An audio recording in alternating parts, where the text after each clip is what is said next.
আসসালামু আলাইকুম রহমতুল্লাহি ওবরাকাতুহ। প্রিয় নবম এবং দশম শ্রেণীর শিক্ষার্থীরা, আশা করি তোমরা সবাই আল্লাহর অসীম রহমতে অনেক ভালো আছো।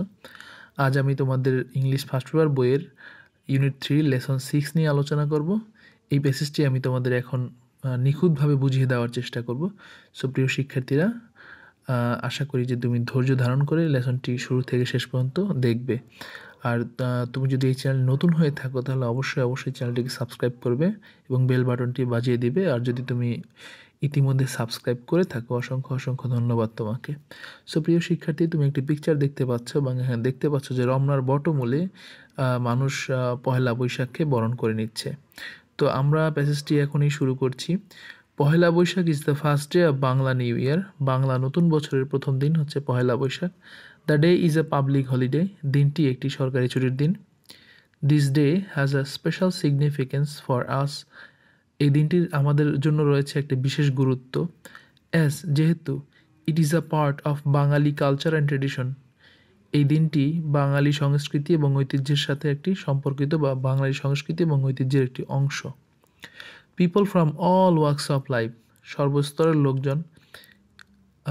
ইরেসপেক্টিভ মানে হচ্ছে নির্বিশেষে। প্রিয় শিক্ষার্থী, এই শব্দটি খুবই গুরুত্বপূর্ণ। ইরেসপেক্টিভ শব্দের অর্থ হচ্ছে নির্বিশেষে। তাহলে irrespective of their ethnic identity, তাদের নৃতাত্ত্বিক আইডেন্টিটি, তারপরে ধর্মীয় বিশ্বাস, তারপরে এটা নির্বিশেষে সর্বস্তরের লোকজন সেলিব্রেট দ্য ডে, দিনটি উদযাপন করে উইথ ট্রেডিশনাল ফেস্টিভিটিস, ঐতিহ্যবাহী অনুষ্ঠানের মধ্য দিয়ে।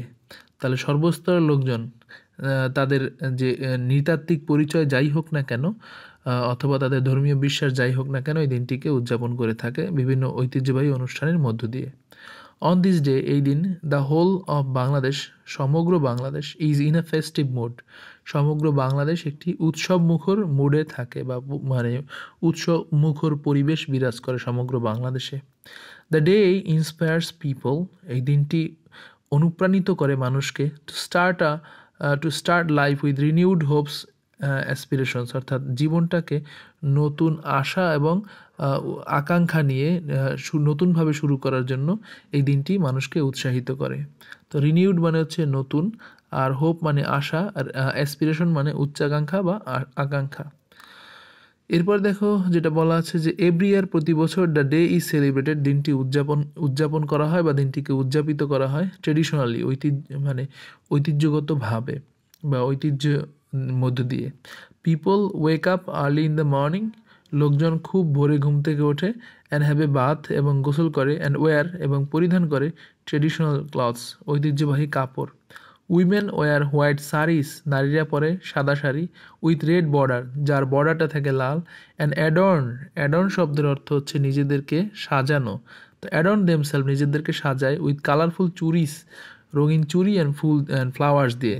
হোয়াইল মেন, যেখানে পুরুষরা ড্রেস মানে হচ্ছে পোশাক পরে আর কি, দেমসেলফ নিজেরা, বা ড্রেস এখানে সাজানো বোঝানো যেতে পারে যে পাজামা এবং পাঞ্জাবি ড্রেস পরে তারা। ইট ইজ আ ডে, এটা হচ্ছে এমন একটি দিন যখন people love eating traditional food, লোকজন পছন্দ করে ঐতিহ্যবাহী খাবার খেতে।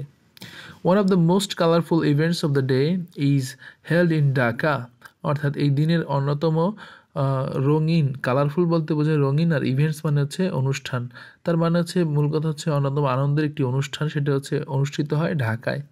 সেটা কি দেখো, আর্লি ইন দ্য মর্নিং, খুব ভোরে, people in hundreds and thousands, শত বা হাজার লোক, পোর শব্দের হচ্ছে ঢল নামা, মানুষের ঢল নামে, ইন ফ্রম অল ডিরেকশন, সব দিক থেকে, to attend the cultural function at Ramna Batamul, organised by Chhayanaut, অর্থাৎ রমনা বটমূলের ছায়ানট দ্বারা আয়োজিত। ছায়ানট হচ্ছে একটি সাংস্কৃতিক প্রতিষ্ঠান, এই প্রতিষ্ঠান দ্বারা আয়োজিত যে ফাংশন হয়, সাংস্কৃতিক অনুষ্ঠান হয় রমনা বটমূলে, সেখানে খুব ভোরে হাজার বা শত মানুষ সেখানে ভিড় করে। এরপরে দেখা যাচ্ছে বা ঢল নামে সেখানে। The cultural programs begins just at sunrise, অর্থাৎ সেখানে সাংস্কৃতিক অনুষ্ঠানটা শুরু হয় সূর্যোদয়ের সাথে সাথে। And the renowned artist of the country, এবং দেশের বিখ্যাত, রিনাউন্ড শব্দের অর্থ হচ্ছে বিখ্যাত, আর্টিস্টরা অফ দ্য কান্ট্রি, দেশে, টেক পার্ট, অংশগ্রহণ করে, ইন দ্য প্রোগ্রাম, সেই অনুষ্ঠানে, দ্যাট স্টার্টস, যা শুরু হয়, with the famous Tagore song, এসো হে বৈশাখ এসো এসো, অর্থাৎ রবীন্দ্রনাথ ঠাকুরের সেই বিখ্যাত গান এসে হে বৈশাখ এসো এসো, এই গানটি দিয়ে আর কি অনুষ্ঠানটি শুরু হয়। Artist also sing traditional folk songs, আর্টিস্টরা তারা ঐতিহ্যবাহী ফোক গান বা লোকসঙ্গীত সেগুলো গায়, অ্যান্ড পারফর্ম ক্লাসিক্যাল ডান্সেস, এবং ক্লাসিক্যাল যে ডান্সগুলো আছে সেগুলো পারফর্ম করে to the rhythm of musical instruments, অর্থাৎ মিউজিকের যে ইনস্ট্রুমেন্ট বা সঙ্গীত যে যন্ত্র বাদ্যযন্ত্র সেগুলোর তালে তালে। People also come to join the colourful processions, লোকজন এই রঙিন শোভাযাত্রায় বা মিছিলে অংশগ্রহণ করার জন্য আসে।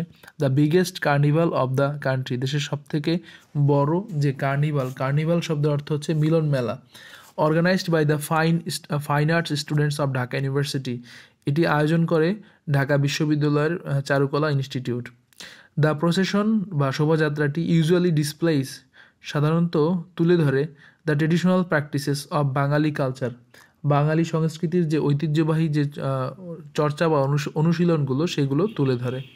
The mask and reds worn by the people are so fascinating, অর্থাৎ ওই সময় এখানে যারা মানে লোকজন যায় জয়েন করে, তারা যে মাস্কগুলো পরে এবং মাস্ক এবং হচ্ছে তোমার রেডস মানে ফুলের মালা, সেগুলো যে তারা পরে সেগুলো ওয়ার্ন বাই দেম তাদের দ্বারা পরিহিত, আর সো ফ্যাসিনেটিং সেগুলো খুবই মনোমুগ্ধকর, ঠিক আছে। অফেন দে সিম্বলাইজ কন্টেম্পোরারি ওয়ারিস, মানে প্রায় বা সেগুলো সিম্বলাইজ মানে প্রতীক রূপায়িত করে কন্টেম্পোরারি শব্দের অর্থ হচ্ছে সমসাময়িক, হ্যাঁ, আর ওয়ারি মানে দুশ্চিন্তা উদ্বেগ এগুলো, আর হ্যাপিনেস অথবা সুখ ইন দ্য ন্যাশনাল লাইফ জাতীয় জীবনে, তাহলে জাতীয় জীবনের অনেক সুখ বা দুঃখ এগুলোকে তুলে ধরে ওই মাস্কগুলো অথবা ফুলের মালা আসলে সুখকে তুলে ধরতে পারে না, মূলত মাস্কগুলোর কথাই বলা হচ্ছে। It attracts an increasing number of foreign tourist every year, অর্থাৎ প্রতি বছর এই যে তোমার এইখানে যে ফাইন আর্ট ইনস্টিটিউট দ্বারা যে এই শোভাযাত্রার আয়োজন করা হয়, এটি মানে অসংখ্য বিদেশি ট্যুরিস্ট বা পর্যটকদের আকর্ষণ করে বা আকৃষ্ট করে। The day is also observed all over the country, অর্থাৎ দিনটি উদযাপিত হয় সারা দেশ জুড়েও। Different social and cultural organisations, বিভিন্ন সামাজিক এবং সাংস্কৃতিক সংগঠনগুলো এবং এডুকেশনাল ইনস্টিটিউশনস শিক্ষা প্রতিষ্ঠানগুলো সেলিব্রেট দ্য ডে, দিনটিকে উদযাপন করে with their own culture programs, তাদের নিজস্ব সাংস্কৃতিক অনুষ্ঠানের মধ্য দিয়ে। অন দিস ডে, এই দিন, newspapers bring out special supplements, সংবাদপত্রগুলো বের করে বা প্রকাশ করে বিশেষ সংখ্যা। There are also special programmes on the radio and television, radio এবং টিভিতেও বিশেষ মানে অনুষ্ঠান সম্প্রচার করা হয়। The celebration of Poila Boishakh marks a day of cultural unity for the whole nation, অর্থাৎ এই যে পয়লা বৈশাখ উদযাপনটা এটি সমগ্র মানে জাতির জন্য একটি সাংস্কৃতিক ঐক্যকে তুলে ধরে। সো প্রিয় শিক্ষার্থী, আমার মনে হয় প্যাসেজটি তোমরা বুঝতে পেরেছো। যদি কোথাও কোনো সমস্যা থেকে থাকে বা প্যাসেজটি কোথাও না বুঝতে পারো, কোনো বিষয়ে যদি জানতে মানে মন চায়, সেক্ষেত্রে অবশ্যই তুমি নিচে কমেন্ট বক্সে কমেন্ট করবে। আর আমি আবার বলছি যে তুমি যদি চ্যানেলটিতে নতুন হয়ে থাকো তাহলে অবশ্যই সাবস্ক্রাইব টু দিস চ্যানেল, আর যদি তুমি ইতিমধ্যে সাবস্ক্রাইব করে থাকো তোমাকে অসংখ্য ধন্যবাদ। এই চ্যানেলে অন্যান্য ভিডিওগুলো অবশ্যই দেখবে। থ্যাংক ইউ প্রিয় শিক্ষার্থী, ভালো থেকো, দেখা হবে অন্য কোনো এক ভিডিওতে। ততক্ষণ পর্যন্ত বিদায় নিচ্ছি, আমি মোহাম্মদ আবির হোসাইন। Take care.